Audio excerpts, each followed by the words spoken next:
Alhamdulillah alladzi hadana li hadza wa ma kunna linahtadiya laula an hadana Allah.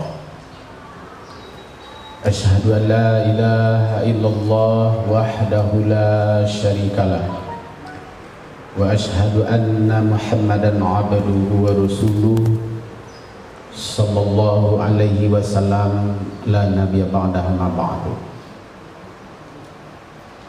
Yang kita hormati Ketua Studi Islam Bapak Haji Al-Makri, yang kita hormati bapak-bapak, ibu-ibu, khusus pengurus Mushola Nurul Haq, hadirin wal hadirat rahimakumullah. Pagi ini kita sudah sholat duha, lalu kita sudah juga melakukan doa zikir bersama-sama. Semoga doa dan zikir itu menambah kekuatan kita dalam menghadapi hidup dan kehidupan, karena sesungguhnya Islam itu adalah agama yang menunjukkan kepada manusia ketundukan. Beribadah itu adalah sebuah ketundukan. Ayat tadi ini. Maka Bapak Ibu semua, apa sih sesungguhnya agama? Jawabnya tunduk, jawabnya patuh, jawabnya yang lebih penting lagi adalah mengakui bahwa kita tak berdaya.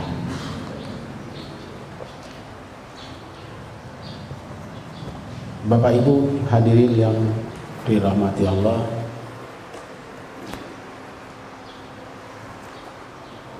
ada yang paling sulit dalam hidup ini,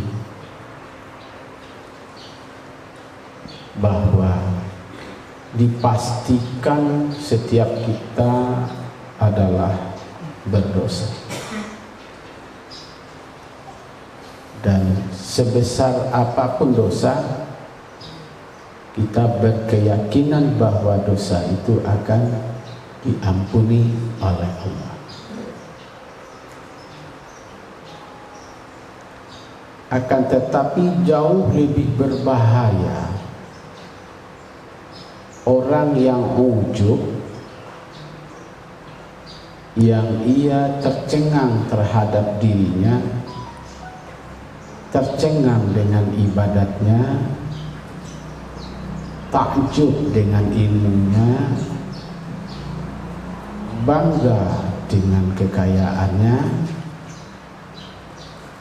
Jauh lebih baik orang yang banyak dosa lalu bertobat daripada orang yang ujub kepada dirinya, karena orang yang bertobat kepada Allah sadar dia bahwa dia berdosa, sementara orang yang ujub dia tidak pernah sadar sebenarnya dia adalah sombong.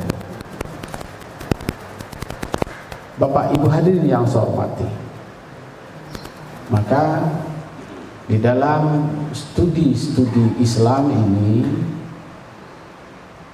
yang kita dapatkan atau yang kita cari itu bukan materinya,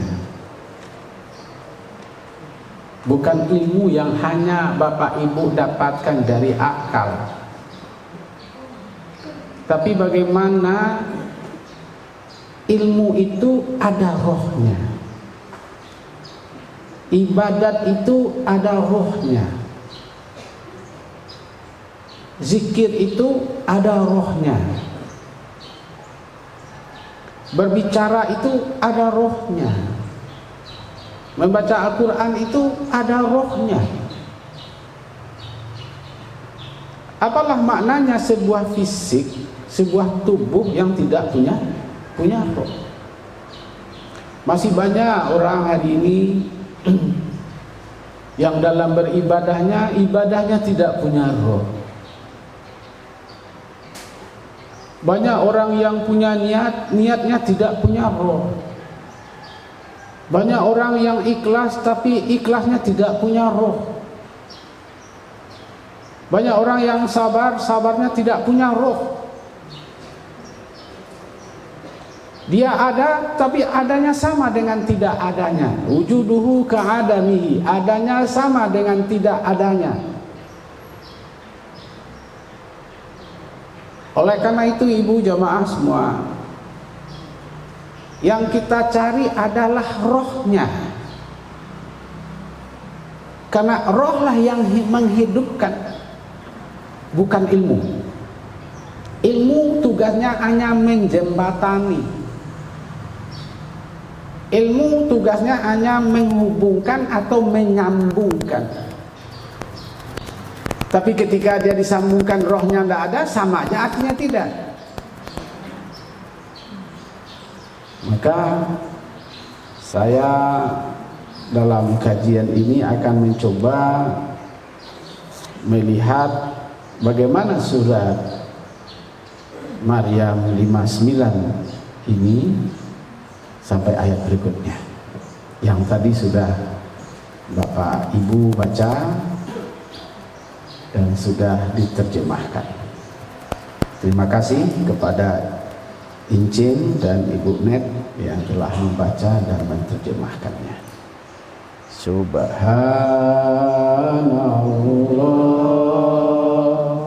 walhamdulillah wa la ilaha illallah wallahu akbar. Subhanallah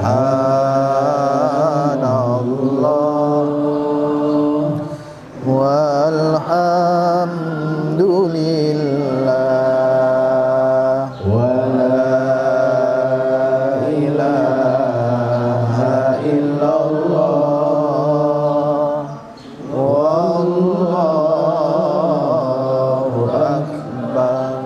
Hasbunallah wa ni'mal wakil, ni'mal maula wa ni'man nasir, wa la haula wa la quwwata illa billah. Hasbunallah wa ni'mal wakil, ni'mal maula wa ni'man nasir, wa la haula wa la quwwata illa billah. Fa khalafa min ba'dihim khalfun adaa'us shalah wattaba'u syahawat fasawfa yalqawna ghayya.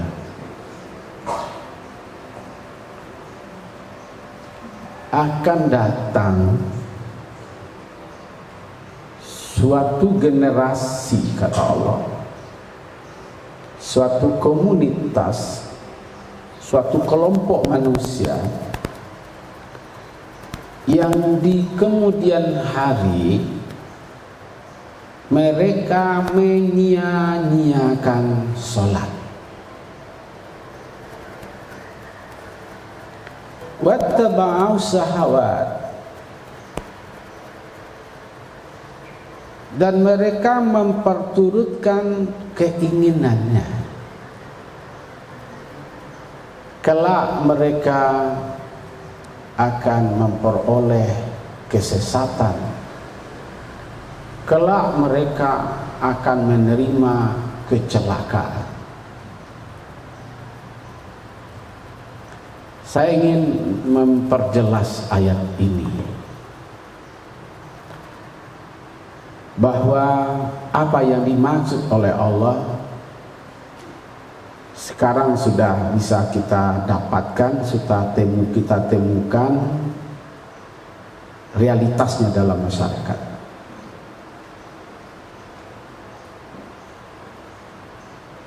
Di dalam sholat itu ada namanya rukun qauli. Di dalam sholat itu ada namanya rukun qalbi. Di dalam sholat itu ada namanya rukun zikri. 3 rukun di situ. Rukun qauli, rukun fi'li, rukun zikri. Rukun qauli, rukun qalbi, rukun zikri.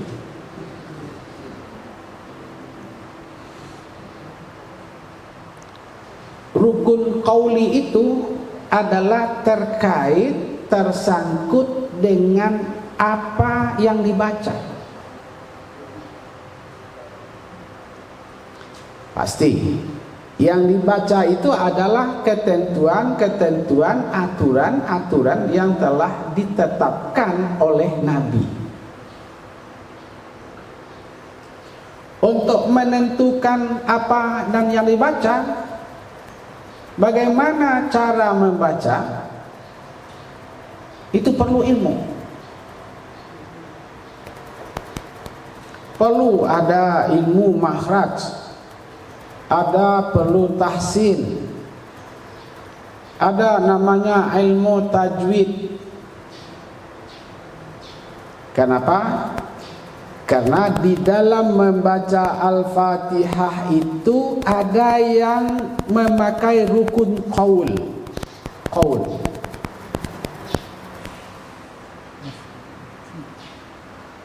Coba ibu baca Bismillahirrahmanirrahim bersama.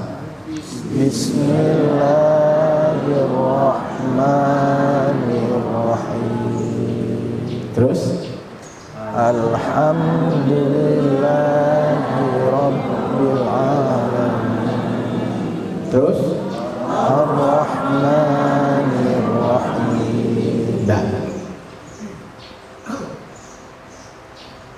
menurut teori ilmu qaul,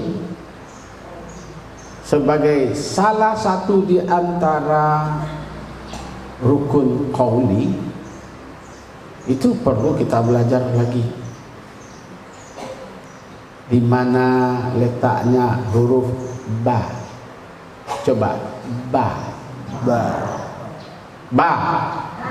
Beda.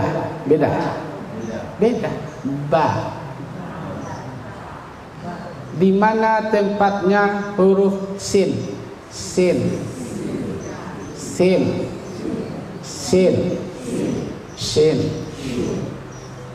Ibu tahu nama guru ibu? Salmadanis. Coba baca. Salah. Salmadanis. Terdengar nggak sinnya? Salmadanis. Itu mana? Jika saya dipanggil tidak begitu, itu bukan saya.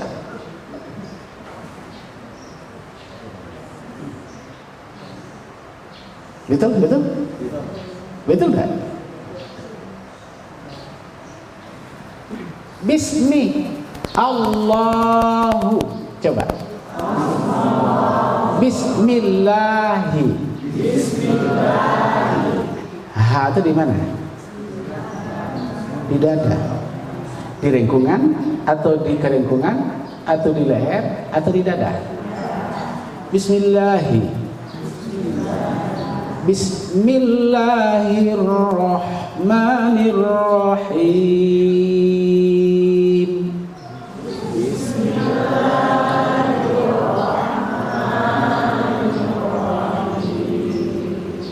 Selama ini kita Bismillahirrahmanirrahim. Itu kan bahasa Padang. Itu kan logatnya Padang atau logatnya Indonesia. Ada namanya, baca, siapa nama bapak ini? Amri, coba baca. Amri Aziz, coba. Nah, kalau kita bahasa Arab kan Amri Aziz. Amri Aziz. Kalau orang Arab manggilnya tidak benar. Saya tidak, itu nama saya. Nama saya Amri Aziz.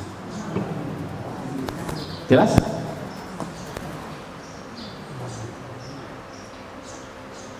Al-Makri. Al-Makri. Ada mahmus. Kahnya harus Al-Makri. Coba ibu panggil nama Syed Fuadi Zeki, coba. Coba. Syed Fuadi Zeki. Zeki. Syed Fuadi Zeki, salah, Z-nya urusan Syed Fuadi atau Syed Fuadi Zeki.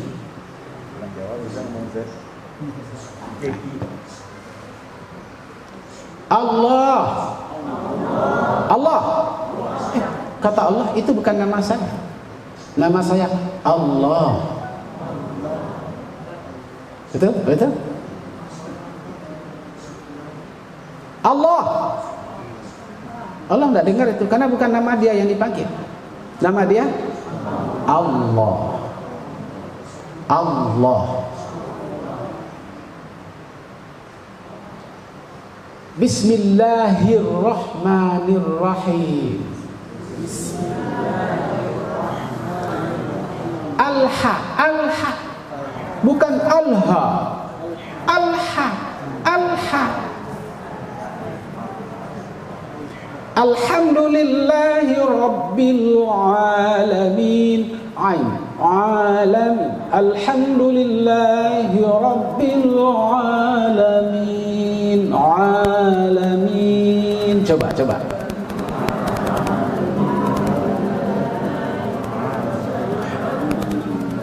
Alhamdulillahi Rabbil Alamin.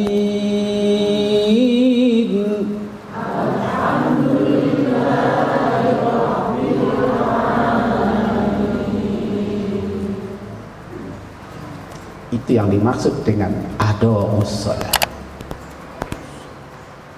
Dia telah mengabaikan itu rukun qaul. Kalau saya teruskan itu tidak sudah 1 minggu ini mendudukkan membaca Al-Fatihah.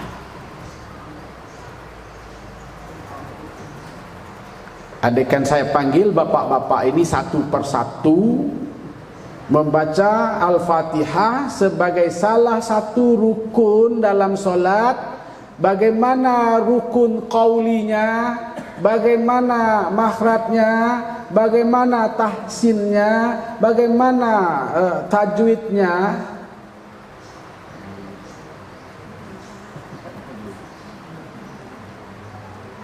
Coba. Fa khalafa min ba'dihim, maka datang suatu generasi, kata Allah dalam Al-Quran, min ba'dihim khalfun ada'us shalah. Mereka akan menyia-nyiakan ibadah sholahnya itu. Ar-Rahmanir-Rahim. Ar-Rahmanir-Rahim. Ar-Rahmanir-Rahim. Min harus patawik mulik pak. Ar-Rahmanir-Rahim. Harus terdengar.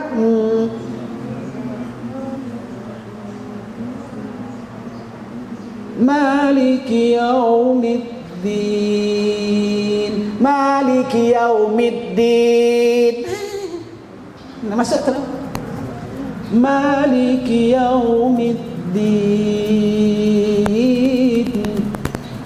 Iyyaka na'budu wa iyyaka nasta'in. Jelas. jelas.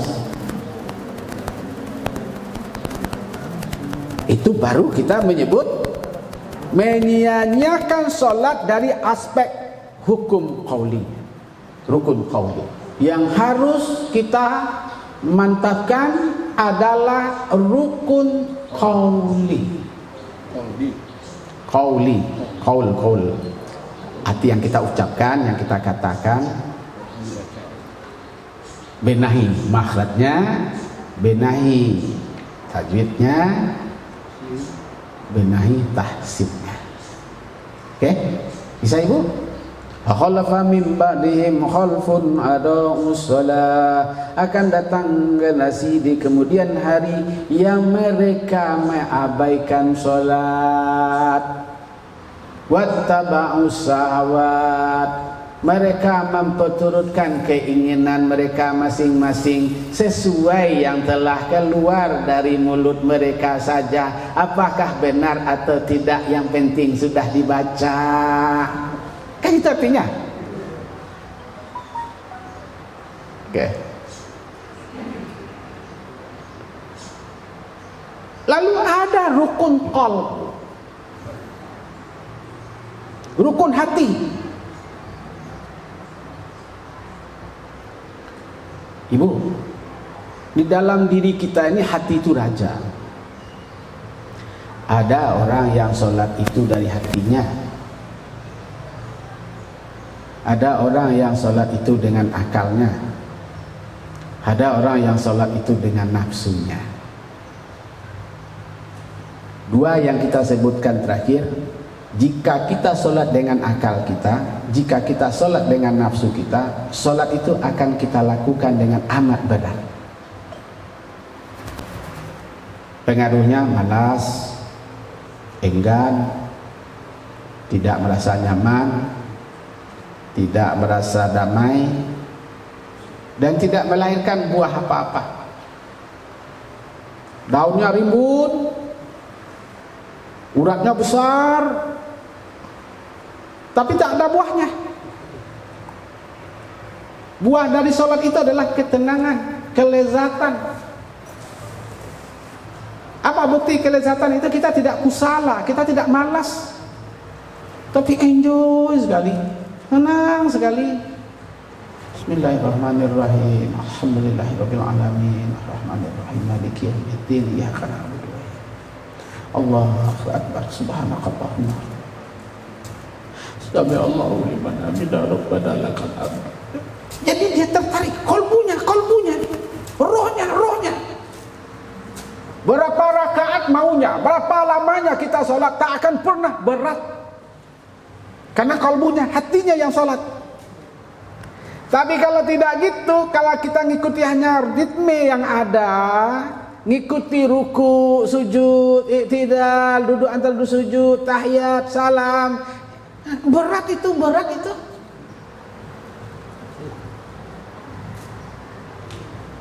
Apalagi bangun malam-malam, orang jam 2 tidur, kita bangun mau sholat, ingin jumpa sama Allah, senang sekali. Wadduha wallaili idza sajama wadda'aka rabbuka wa ma qala. Kita sudah mulai dipengaruhi oleh jiwa kita. Kenapa? Itulah yang membuat kita damai, itu yang membuat kita tenang. Karena wadduha wallaili idza sajama wadda'aka wa ma qala wala atitu kana wala sawfa tikaruka. Allahu akbar. Sami Allahu liman hamidah. Allahu akbar. Assalamualaikum la ilaha illallah. Inyo tak pernah menikmati, inyo lah payah bakar rajo, inyo lah payah dari awal sampai akhir, tapi hasilnya 0,0, nol besar malah. Bapak Ibu hadirin yang saya hormati, bagaimana cara mendudukkan rukun qalbu itu atau rukun qalbi itu? Pertama, jelas tujuan salat itu adalah tanha anil fahsya'i wal munkar, mencegah perbuatan keji dan perbuatan mungkar. Yang kedua, tujuan salat itu adalah mengkomunikasikan apa yang ada dalam diri kita kepada Tuhan yang menciptakan alam ini. Maka ketika itu sebenarnya kita telah terjadi sebuah dialog. Kita berbincang-bincang. Kita curhat. Maka perhatian kita penuh kepadanya, orang yang kita curhati itu. Yang ketiga, bagaimana mendudukkan rukun qalbu atau qalbi itu dalam diri kita? Salat itu adalah nur ma'rifat, cahaya pengetahuan. Salat itu adalah nurul ma'rifat, cahaya cahaya ilmu pengetahuan. Kalau kita salat melahirkan ilmu pengetahuan dalam jiwa kita. Pengetahuan yang paling hebat itulah pengetahuan yang muncul dari jiwa, bukan pengetahuan yang muncul dari akal. Pengetahuan yang muncul dari akal pada suatu ketika dia akan membohongi kita. Itu makanya beragama bukan hanya dengan akal, beragama dengan qalbu. Ibu bapak hadirin yang saya hormati, maka orang-orang yang dengan hatinya dia beribadah, dia tidak akan merasa berat dan tidak akan menjadi beban, bahkan sebaliknya menjadi sebuah kebutuhan. Dia butuh beribadah itu. Yang ketiga,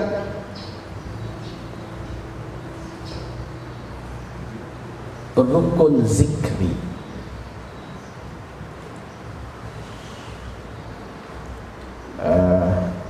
Ini istilahnya kajian-kajian tasawuf ya Bapak Ibu.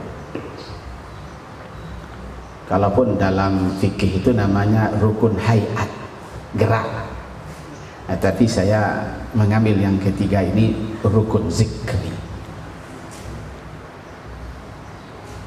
Apa itu zikir? Ada zikir itu dalam bentuk membaca, ada zikir itu dalam bentuk menyebut, ada zikir itu dengan akal, ada zikir itu dengan qalbu, ada zikir itu dengan nafsu, ada zikir itu dengan zuk atau rasa, ada zikir itu dengan roh. Itu zikir. Ada zikir itu dibaca dengan sendiri-sendiri, ada zikir itu dengan bersama-sama, ada zikir itu disirkan, ada zikir itu dijaharkan.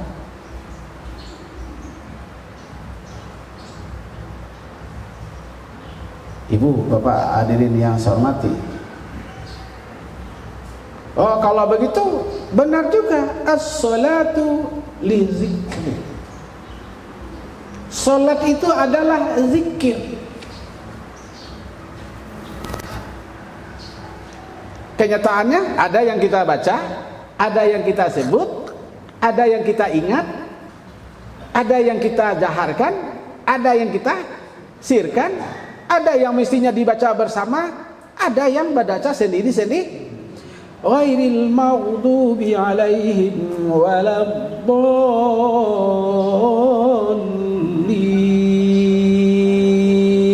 Ibu jawab apa? Bersama kan? Bersama.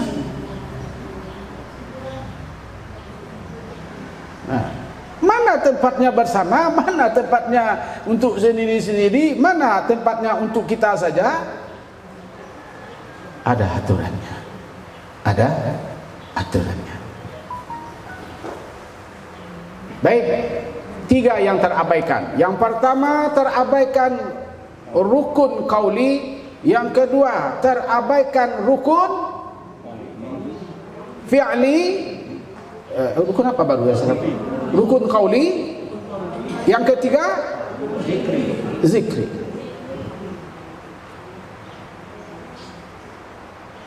Berapa rukun tadi? Rukun qauli, rukun fi'li,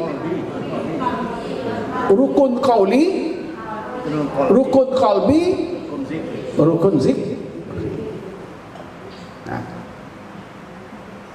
dalam fikih ada satu lagi, rukun fi'li.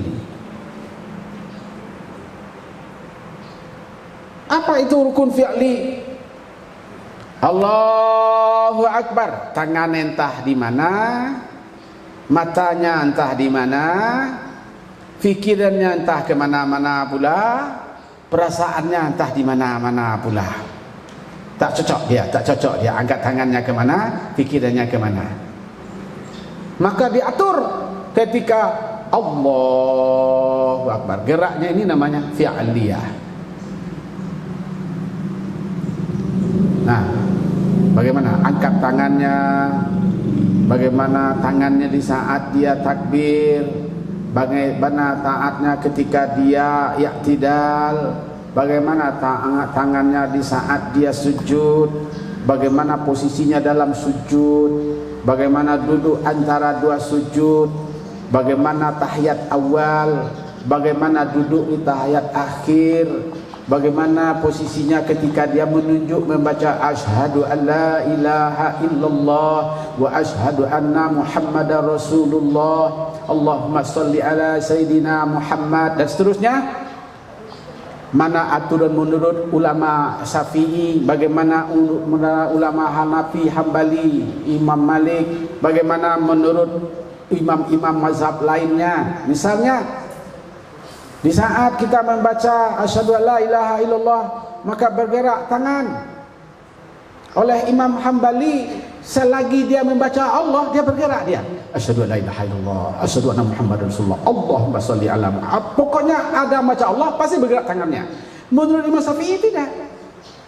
Cukup asyhadu an la ilaha illallah, asyhadu anna Muhammadar Rasulullah. Kalau Ahmad Ibn Hanbal, selagi dia membaca nama Allah, bergerak tangannya. Oh, ini orang kita kebetulan pengikut Syafi'i misalnya. Kata Imam Syafi'i, kalau 3 kali aja bergerak, dia sudah batal sholatnya. Jangan dulu. Dia memahami agama itu harus dengan benar.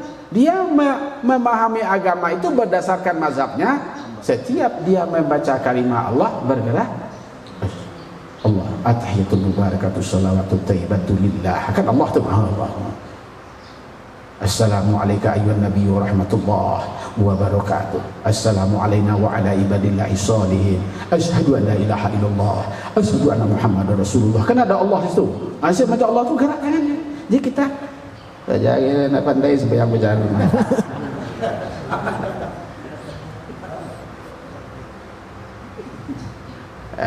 Dia kena pemahaman buat sempit. Ada tak sembahyang dia yang besok dia banyak begini. Kan tak benar begitu. Nah, coba Bapak baca ayat itu kembali. Fa khalafa min ba'dihim khalfun adha'us shalah.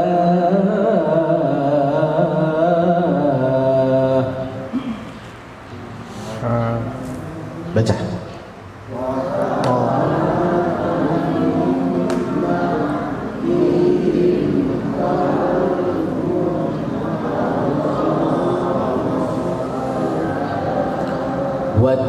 واتبعوا الشهوات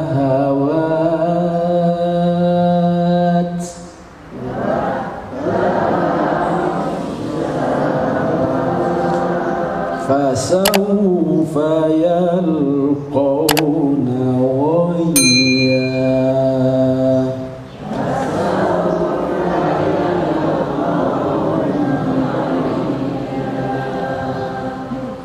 Apa?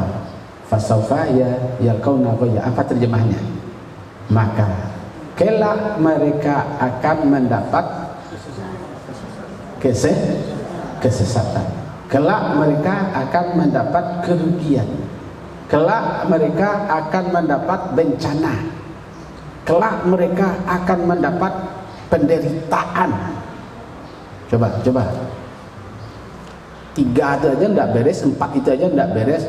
Rukun qauli, rukun fi'li, rukun qalbi, rukun zikri. Ndak duduk itu dakwah bapak-bapak, ibu-ibu hadirin yang saya hormati. Fasaufa yalqauna ghayya. Gimana ini? Jadi kaji kita Pak Amri Aziz tidak terlalu melonjak-lonjak. Dudukkan ini. Tidak bisa pandai gitu aja kita. Pada waktu SD dulu sudah hafal benar. Sudah itu kan tidak tambah-tambah kepandaian kita lagi. Tidak tambah-tambah ilmu kita lagi yang dibaca dulu juga. Kenapa tidak gitu aja kita sholat zuhur, SDA. Datang pula orang azan sholat asar. Sholat asar ini sudah datang pula. Kenapa tidak kita bilang SDA? Seperti yang kemarin. Datang pula maghrib gitu juga, SDA. Kan begitu mestinya. Enggak, tujuannya kita terus menerus melakukan zuhur, asar, maghrib, isya, subuh, besok gitu lagi, supaya setiap hari itu ada perubahan-perubahan, tidak seperti kemarin. Betul nggak Pak? Betul nggak? Kalau sama aja dengan kemarin, apa mananya? Apa gunanya kita menuntut ilmu? Apa gunanya kita belajar? Perlu ada peningkatan. Maka Allah katakan terhadap orang yang ada usalah wa taba'u syahwat itu, dia merugi, dia adalah sengsara, dia celaka, dia menderita, dia sesat. Illa man taba, kecuali mereka yang tobat, sadar dia. Apa yang tobat itu? Kembali dia menyesuaikan sesuai dengan rukun qauli, sesuai dengan rukun fi'li, disesuaikan dengan rukun qalbi, disesuaikan dengan rukun zikri. Gitu biar Suadi. Illa man taba, kecuali dia kembali ke mana? Kembali kepada aturan-aturan itu. Untuk maknanya. Oh kalau gitu belajar lagi saya, ya belajar bagaimana sholat yang baik, bagaimana sholat yang dianjurkan oleh Nabi Shallallahu Alaihi Wasallam. Jadi gitu jawabnya. Tidak bisa kita terima dengan ilmu yang sudah ada selama ini aja, tidak bisa. Kita ulang lagi.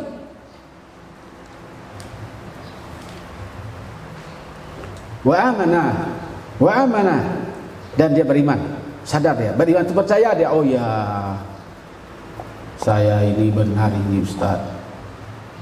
Saya belajar sholat ini dulu waktu SD itu SMP sebentar, kena ada lagi. Itu dengan dengarkan ceramah-ceramah Ustaz saja, saya yang diceramahnya entah apa yang saya dengar apa pula. Ya kan? Kadang-kadang yang diceramahin Ustaz itu masuk telinga kanan melantun ke telinga suwok. Ya kan? Sudah selesai. Besok datang pula lah ustaz yang ahli pula datang pula profesor yang menceramahi tentang solat, itu juga kajinya seperti kemarin pula, seperti apa yang diterimanya 20 tahun yang lalu tetap juga tak bertambah. Datang pula lah mendengarkan ceramah Ustaz Salma Danis. Wah, ngaji pula tentang solat, didengarnya kajian kita kena malu sama gurunya, tapi dan peribadatannya tidak juga berubah. Seperti itu juga, seperti kemarin juga. Rugi dia. Lalu ayat berikutnya, wa amila sholihah, dan dia kontinuitas melakukan kebaikan. Apa janji Allah? Ketika dia sadari kekurangannya, Allah janjikan faulaika yadkhulunal jannah, maka mereka dimasukkan oleh Allah ke dalam surga. Siapa yang dimasukkan oleh Allah dalam surga itu? Orang yang tadinya ada usalah wa taba'u syahwat, lalu dia tobat, lalu dia beriman, lalu dia berbuat baik, baru Allah masukkan ke dalam surga. Ada surga itu di dunia, apa? Ketenangan. Jadi tidak bisa kita tenang, Bapak. Dengan pangkat jabatan tuah nama tidak bisa kita tenang. Dengan tuah nama gelar kita dipuji orang, disanjung orang, tidak bisa kita tenang. Pak, ria yang terjadi, ria yang ada. Banyak orang-orang yang punya uang menderita dia, tidak pernah damai-damainya dia. Tapi orang miskin dapat pagi untuk sore, dapat sore untuk tenang dia. Aman, sejuk.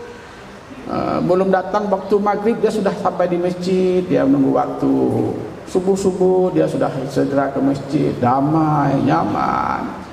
Ini tidak ada kedamaian, tidak ada ketenangan, tak dapat uang, tak dapat pula, kaya tidak pula, bernama tidak pula, soleh tidak pula. Apa namanya coba? Kan? Dengan mencak-mencak ke sana, mencak-mencak, tidak juga bernama kita, tidak juga dapat uang. Nah, kalau mencak-mencak ke sana, mencak-mencak ke situ dapat uang, udahlah dapat. Ada juga namanya, ada namanya itu. Ini tidak ada yang dapat sama sekali. Berapa? Rugi di dunia? Nah, rugi di akhirat. Wala yuzlamuna syai'a, dan dia tidak akan sedikit pun dizalimi. Dan dia tidak sedikit pun tersakiti. Kalaupun orang mencoba menyakiti. Nah, kalaupun orang mencoba menyakiti, kalaupun orang akan mencoba menzolimi, ketika ada orang yang tidak senang, tapi kalau Allah dengan solatnya benar, dia tidak akan tersakiti. Dia tidak akan terzolimi. Orang gunjingin sana, digunjingin sana, digosipin di situ, difitnah di sini, difitnah di situ. Percaya atau tidak, ibu, inilah hebatnya solat itu. Nah, tidak masuk di telinga kita orang yang nyaci kita, ya dah biarin aja. Orang yang memfitnah kita, biarin aja. Orang yang ngunjing-ngunjingin kita, ya biarin aja. Dia sudah sudah payah mengunjing-unjing kita, dia sudah sakit jantungnya, sudah banyak pikirannya. Orang yang digunjinginnya sudah 3 kali sentaknya tidur tengah malam, sudah 3 kali karuahnya hanya lama lalaknya. Dia digunjing-gunjingin, pagi-pagi dia bangun lagi. Orang yang tengah gunjing itu sudah 6:30 belum bangun dia. Kenapa dia tak bangun subuh-subuh? Karena dia semalam masih mikirin orang, atau semalam dia mikirin orang salah saja. Mana dia tidur lagi? Orang yang digunjingkan pagi-pagi dia sholat, dia ambil wudu, dia kerja dengan disiplin, dengan teratur, nyaman. Pusing apa dia? Gitu. Baik, betapa hebat Allah janji. Wala yuzlamuna syai'a, dia tidak akan terzalimi, dia tidak akan pernah disakiti. Lurus saja, linir, kata Pak Al-Makri, linir aja kita udah. Kata ada Abdul Aziz, konsekuen sajalah, udah, solat saja. Ini kan dalam hari-hari ini kan yang kita urus orang lain aja, yang diurus yang lain itu tidak jelas pula. Untungnya tidak ada. Saya akan mencari ya, setelah saya akan mengunjingkan orang, saya membicarakan orang, tapi setelah itu saya akan bisa coba. Tidak dapat juga. Pergi saya duduk di sini mengunjingkan sana, duduk ke sana mengunjingkan sana, duduk pula saya di lepau sana mengunjingin orang, enggak juga dapat uang. Akhirnya saya yang akan kerugiannya gitu. Duduk lepau orang juga saya yang membayarnya. Nota di sini saya juga yang membayarnya. Yang saya dapat tidak ada, saya aja yang rugi. Sudahlah mengunjingin orang, saya uang saya keluar. Nah, Bapak Ibu hadirin ya sahabat. Nah, ayat-ayat berikutnya menjelaskan bahkan orang yang sudah tabah, amanah, wa amila solihah, surga yang dijanjikan oleh Allah itu adalah adnin. Adnin.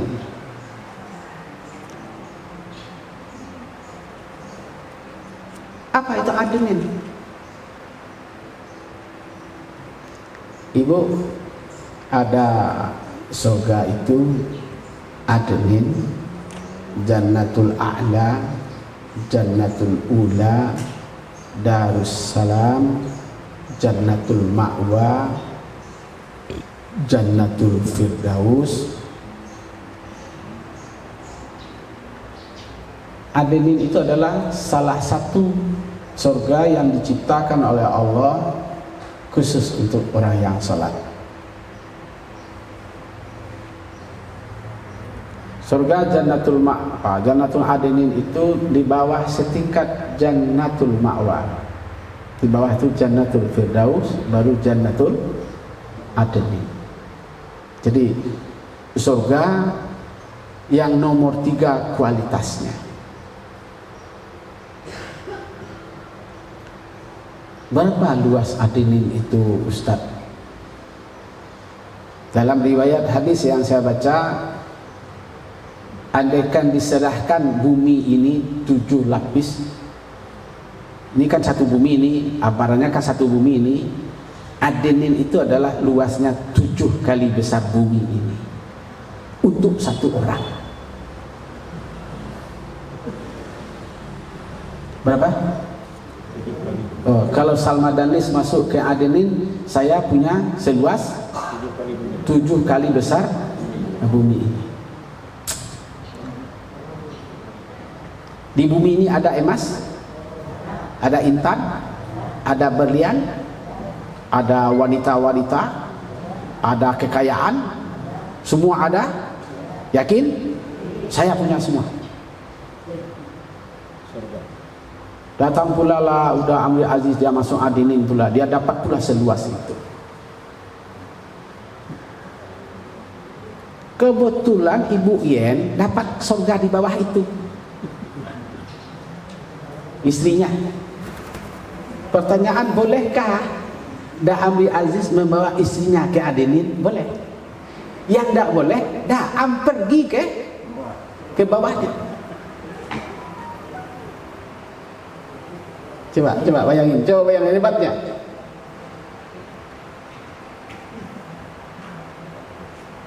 Ufriza misalnya masuk surga Adnin, abangnya masuk surga di bawahnya. Ufriza bisa bawa abang ke surga yang lebih bagus, tapi Ufriza tidak boleh ke tempat dia karena tempatnya rendah. Tapi masih di dalam berapa luasnya? 3 kali besar bumi. Yang punya udahnya 3 kali besar bumi. Mana yang lebih hebat? Lebih Adnin. Tentu tidak ada artinya oleh Ibu Afriza turun ke bawah, karena yang dinikmatinya jauh lebih hebat lagi. Nah, enteng aja di bawahnya, tidak penting bagi dia datang ke bawah itu, tidak menarik. Maka akhirnya udahnya, kalau gitu Afriza, udah tinggal aja Afriza selesai di surga Adnin. Misalnya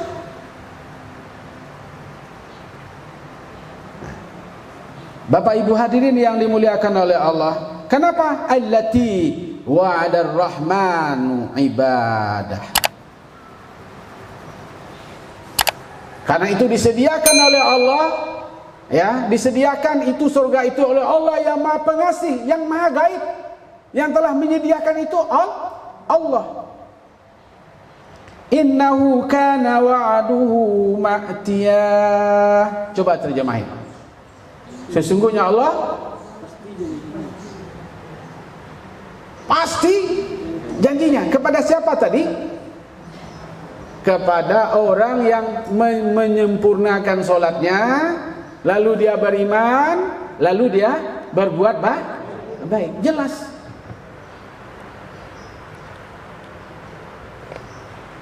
Bapak Ibu hadirin yang dimuliakan oleh Allah Subhanahu wa taala. Oleh karena itu, ya jelaslah di dalam surga itu tak ada bicara yang kasar, tidak ada yang menyakitin, tidak ada yang macam-macam. Di sana tenang, nyaman, bahagia. Itulah surga bagi orang yang sholat. Kalau ditanya nanti, apa surga bagi orang yang sholat? Jawabnya adalah surga Adnin.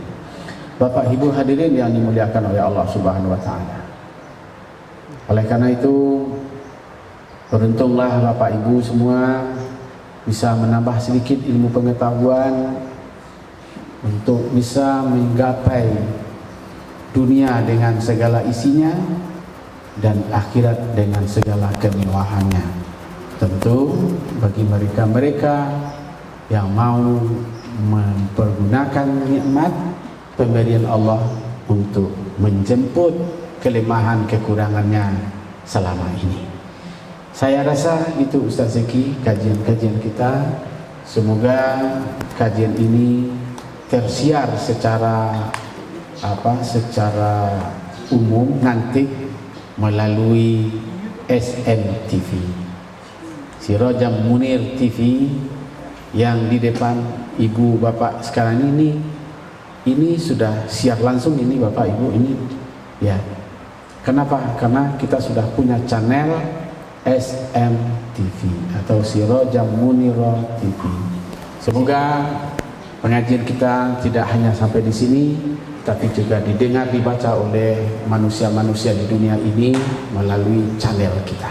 Mudah-mudahan kita bukan untuk riya, tapi kita ingin bagaimana mengembangkan dakwah Islam itu kepada masyarakat luas. Saya rasa itu. Terima kasih, banyak maaf. Billahi taufiq wal hidayah. Wassalamualaikum warahmatullahi wabarakatuh. Masya Allah wa tabarakallah. Terima kasih banyak kita sampaikan kepada guru kita. Sungguh menarik sekali kajian kita pada pagi hari ini. Menurut Imam Al-Ghazali, apa yang diceritakan oleh Buya tadi Bapak Ibu, ketika kita membicarakan orang lain, memfitnah orang lain, menggunjing orang lain, menyakiti hati orang lain, kata Imam Al-Ghazali, sama orang itu seakan-akan dia meludah ke atas. Bu, ibu kalau meludah kateh kama jatuh ludah ibu. Kama kawak suram kanai. Itulah kata Imam Al-Ghazali. Jadi kalau awak menyakiti orang, memfitnah orang, menzolimi orang, itu balik kah? Lebih hina lo kanai kamu ku awak bu. Mentok itulah kilo-kilo yang tarasu. Ya, maka dari itu mari sama-sama kita perbaiki yang disebutkan oleh Buya kita tadi, rukun qauli, rukun fi'li, rukun qalbi, rukun zikri dalam sholat kita. Bapak Ibu yang dirahmati Allah Subhanahu wa taala, alhamdulillah tadi Buya juga sudah memperkenalkan, insyaallah dalam setiap kegiatan Buya yang ini adalah mahasiswa-mahasiswa beliau yang setia dengan beliau, insyaallah akan diliput terus. Inilah yang dapat kami sampaikan. Mudah-mudahan semuanya sehat walafiat, panjangkan umurnya, dimudahkan segala urusannya. Wabillahi taufiq wal hidayah. Wassalamualaikum warahmatullahi wabarakatuh. Hasbunallah wa ni'mal wakil, ni'mal maula wa ni'man nasir wa